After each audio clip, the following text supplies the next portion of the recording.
Hi friends, welcome to my channel.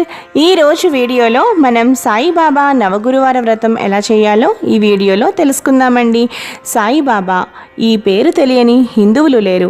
ఎక్కడ చూసినా సాయిబాబా ఆలయాలు దర్శనమిస్తున్నాయి.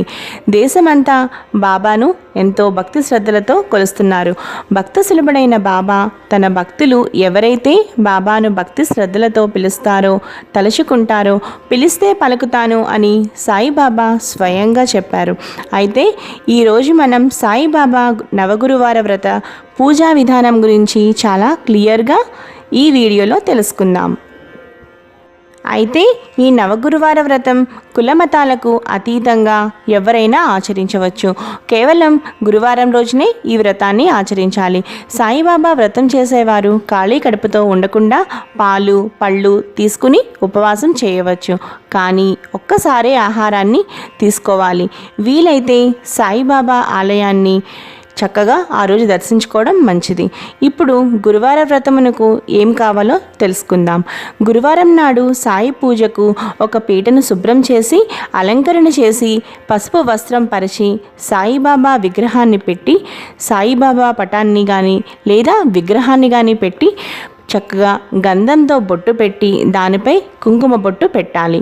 సాయిబాబాకు దీపం వెలిగించి మీరు ఎందుకోసం అయితే ఈ వ్రతాన్ని చేస్తున్నారో మీ కోరికను విన్నవించుకుని సాయిబాబాకు ఎంతో ఇష్టమైన గులాబీ పూలతో పూజ చేసి నానావిధ పరిమళ పత్ర పుష్ప గంధాక్షతలతో పూజించి సాయిబాబాకు పాలను, పండ్లను మీరు ఏదైనా నైవేద్యాన్ని కానీ తయారు చేసి పెట్టాలి.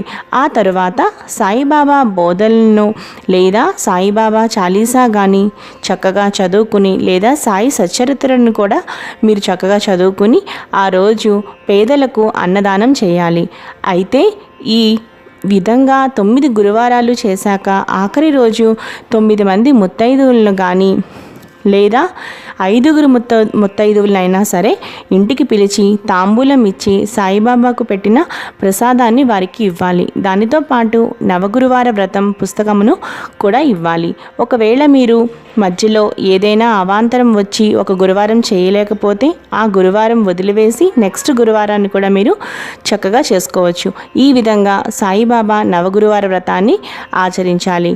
అయితే ఈ విధంగా సాయిబాబా నవగురువార వ్రతం చేసిన వారికి వివాహం కావలసిన వారికి వివాహం, సంతానం కావలసిన వారికి సంతానం, ఉద్యోగ ప్రాప్తి కోసం అయితే వారికి తప్పకుండా ఉద్యోగం ప్రాప్తిస్తుంది. ఈ విధంగా వారి కోరిక ఏదైనా సరే శ్రీ సాయిబాబా వెంటనే తీరుస్తారు. ఇందులో ఏమాత్రము సందేహం లేదు. అలాగే మీ జీవితంలో ఏవైనా సాయిబాబా అనుభూతులు ఉంటే తప్పకుండా ఈ వీడియో కింద కామెంట్ చేయండి. ఈ వీడియో కనుక మీకు నచ్చినట్లయితే తప్పకుండా లావణ్యాస్ లైఫ్ స్టైల్ ఛానల్ని సబ్స్క్రైబ్ చేసుకోండి. అలా పక్కనే ఉన్న బెల్ సింబల్ని కూడా యాక్టివేట్ చేసుకోండి మరిన్ని నోటిఫికేషన్స్ కోసం. Thanks for watching.